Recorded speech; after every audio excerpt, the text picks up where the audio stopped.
मुझे आशीर्वाद देगी, मेरा भी तो कल्याण होगा।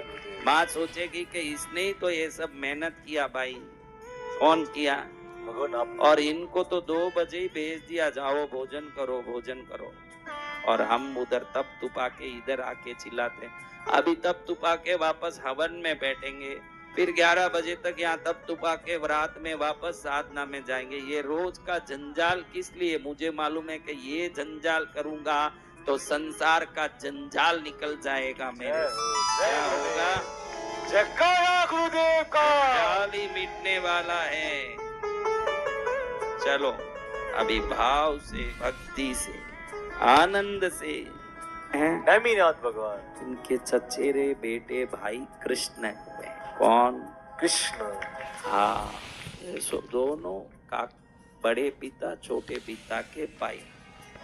और कृष्ण भगवान को जब विशेष मार्गदर्शन लेना होता तब रेवताचल पर्वत, रेवती नक्षत्र जहाँ गिरा उसको रेवताचल पर्वत बोलते हैं, जिसको आप लोग गिरनार पर्वत बोलते हो। इस रेवताचल पर्वत पर जाके नेमिनाथ जी से आशीर्वाद और सलाह लेके आते कृष्ण भगवान।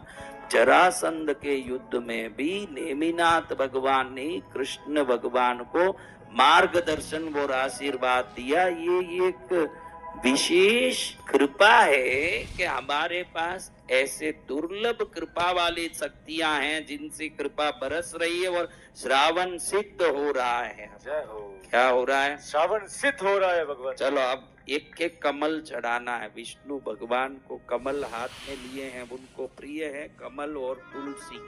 क्या प्रिय है? कमल और तुलसी। तो आपको ये ध्यान रखना है कि सोने की थाली में कमल और तुलसी भरा हो और तुलसी और कमल ले लेके चरण में चढ़ा रहे हैं। मानस पूजा का फल तो द्रव्य पूजा से भी 1000 गुना है, क्योंकि मन अगर एकाग्र नहीं हो तो मानस पूजा हो नहीं सकता। बगैर मन के एकाग्रता भी द्रव्य पूजा हो सकता है। वो जिसमें एकाग्रता है वही सिद्धि देने वाली है। इसलिए कौन सी पूजा करनी है बहनों? रुपया भी लगे नहीं। क्या नहीं लगे?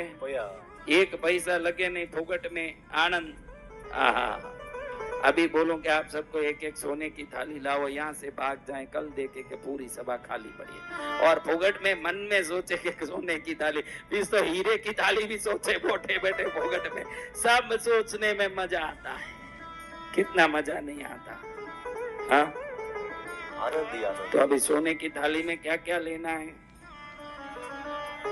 ऐसा नहीं लेना पास में धूप जल रहा हो, ऐसे इधर दीपक जल रहा है, ये भाव। और इधर नैवेद्य फल सब धरे हैं, सामने प्रत्यक्ष भगवान खड़े हैं, कोई मूर्ति नहीं है। शंख चक्र गदा पद्म कंठनाल सोई, मेरो तो गिरिधर गोपाल दूसरो न कोई। एक हाथ में शंख, क्या शंख, इस हाथ में चक्र, एक में गदा, एक में पद लेके, नारायण पद में लेके भाई जयंती माला पीतांबर पहन के प्रसन्न होके हंस रहे हो। उनके नील वर्णीय चरण बादलों के घने बादल, बरसात के बादल की तरह, श्याम मेघ की तरह श्याम सुंदर रूप हो और दुनिया को प्रसन्न करने वाला ये रूप प्रसन्न हो के हमको वरदान और आशीर्वाद दे रहा हो। इस पवित्र रूप के सामने एकादशी के पावन दिन में उनसे कृपा और आशीर्वाद प्राप्त करने तुलसी के सुंदर हरे भरे अखंड दलों से हम उनकी पूजा करते, सहस्त्र दल पद्मों से और तुलसी दल से, जिस पर चंदन लगा है। क्या लगा है? चंदन। मलय गिरी का चंदन कमल पर, तुलसी दल पर लगने के कारण तुलसी का सुगंध, कमल का सुगंध, चंदन का सुगंध, धूप का सुगंध, अत्तर के सुगंध से चारों तरफ वातावरण सुगंधी हो। उधर एक एक दल चढ़ा चढ़ा के क्या कर रहे हैं?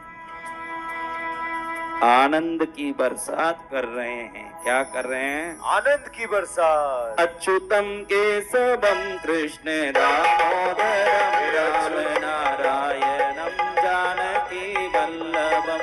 अच्युतम केशवम कृष्ण दामोदरम राम नारायणम जानकी वल्लभम। अब हम नारायण जी के 1000 नाम सुने। आप सब मानस पूजा करना। पालनहार है भगवान नारायण। उनका काम क्या है जगत में? पालन करता। आप बोलो कि मेरे बच्चों का अच्छे से परवरिश होना चाहिए, बच्चे को सोना चाहिए। नारायण प्रसन्न हो गए, आपको कुछ नहीं करना पड़ेगा। पेड़ में डाले हुए पानी ने पेड़ को जैसे हरा भरा किया, नारायण की कृपा आपके बच्चों को हरा भरा कर देगा। अपने आप कृपा बरसेगी। समझ गए?